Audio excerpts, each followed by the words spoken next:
Thank you for joining us today. We're excited you're here to meet the author of today's book. Welcome to Digital Book Nooks, Meet the Author Show, where you can discover your next great book. With your host, D.G. Thomas. Enjoy the show.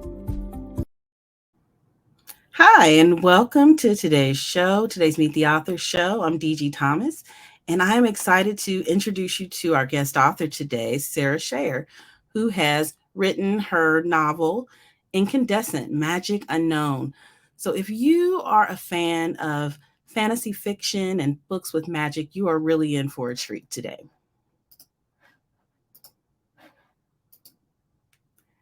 Sarah Chayer spent nearly 20 years writing and rewriting her first novel, Incandescent, Magic Unknown.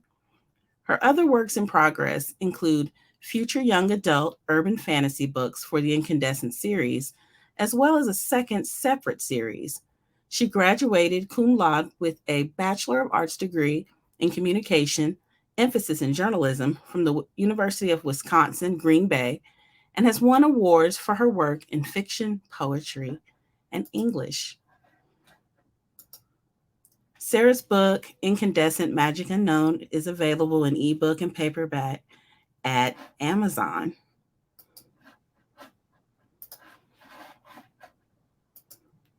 So without further ado, I'd like to welcome Sarah to the show.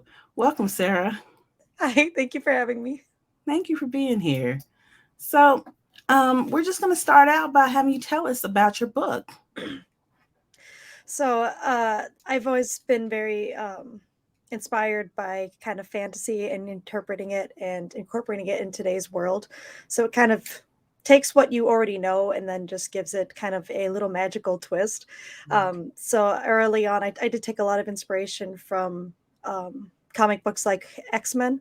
So it kind of does that similar thing where it's, powers in today's world.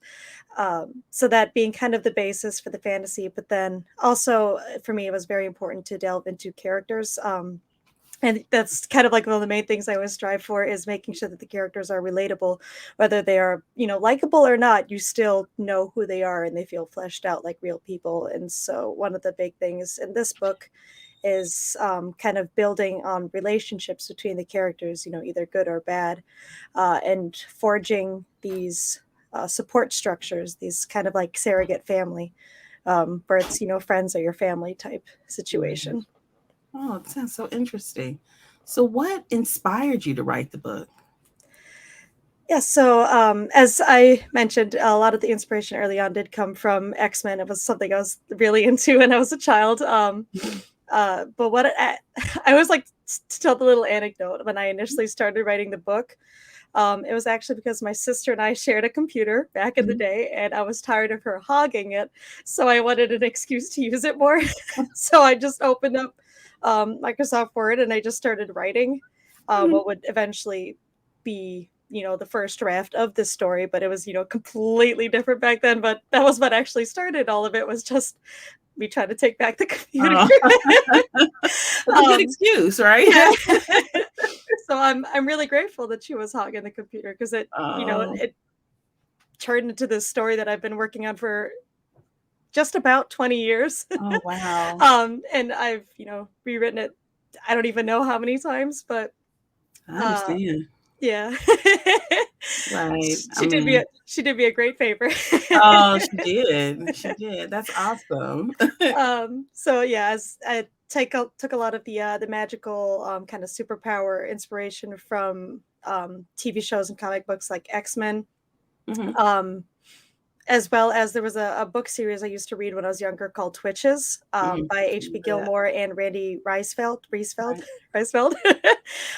was about twin witches. It's Twitches. Right. And so I took a lot of inspiration from that. It kind of veered off and became its own thing, but initially that was, where, magic and witches in today's world stem from as well. Oh, that's cool. Yeah. So, so you talk about the magic that's in the book. What can you tell us about the magical powers in the book? Sure. So, there's a wide variety of magic that is in the book. So it's not going to be, like just X-Men, where each character has like one unique power, and it's not going to be just like Harry Potter, where any character can do anything with magic. There was a lot of different things from telepathy, telekinesis, teleportation. Some of them are specific to specific characters, like only some people can do some things, but generally it stays relatively open so that anyone can do anything, and it kind of keeps the reader on their feet. You don't know what to expect.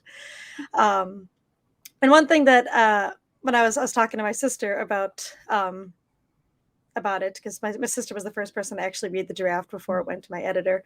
And one of the things that she found interesting that she always thinks I should talk about is I use light as a huge part of the book, both with the magic and thematically, but hence why I went with the title Incandescent. Right. But essentially the different magical characters will emit different light, different colored light when they're using their magical powers, and that's kind of like a reflection of the character's personality, their traits, their emotions type thing. So like lighter colors are usually for characters who are maybe more pure of heart. Darker colors are reflecting characters who might be a little bit more corrupt or using their magic for more selfish purposes.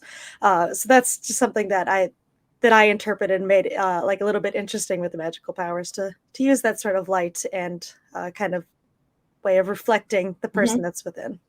That's so interesting. As you describe this, I can kind of see this played out as a movie, you know. I really think it's really interesting. Maybe someday. Yeah. Come on now. So what are you hoping that readers gain from reading this story? Yeah, so I've talked a lot about the magic here today, but truthfully, that kind of takes a backseat to me for the book. It's a lot more character driven. It's a lot more about the relationships between the characters. One thing that did inspire me for later drafts was the the video game The Last of Us, and how that took these two strangers and they built this relationship between the two of them. So that was something that was kind of a driving inspiration for the last draft, the one that finally got published, saw the light of day. So it's just taking these characters, most of whom I'd never met before, them getting to know each other, building these strong relationships, and building essentially a surrogate family and a support structure. And I think that that's something that's very important for people to have in this day and age. Not everyone gets along with their family. There's a lot of, family dynamics nowadays, unfortunately. But having that support structure of friends is very important. And I think that's something that might resonate with some people. Okay.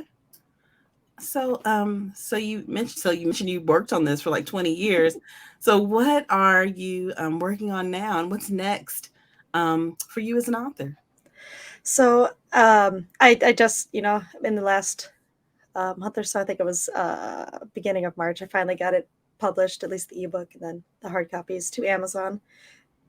Right now I'm working on, promoting it, trying to get it out there, hoping to get it into some local libraries and bookstores. Right. And I have started work on the sequel. So I do plan on releasing 2 other books in this Incandescent series. So I've started some work on the second book. And then still kind of in the back burner in my mind, I have works going for my second series, which I don't have a title for as yet. But again, another urban fantasy story, which will have at least 4 books, perhaps 8 if there's enough that I can pull from there. Yeah. Okay. That sounds really exciting, Sarah. And I'm really excited for you. Congratulations on your book. And for everybody here, I want you to see this book again. It is Incandescent, Magic Unknown. And it is available at Amazon. Please be sure to stop by there and get a copy today. Thank you, Sarah, so much for being here today with us. Thank you for having me. Really appreciate it. All right. So I'd like to thank everybody for coming out today. There's more. If you want to learn more about Sarah, please stop by the Digital Book Nook blog and read the rest of her interview. Thanks again for stopping by and watching the video and watching the interview. Goodbye.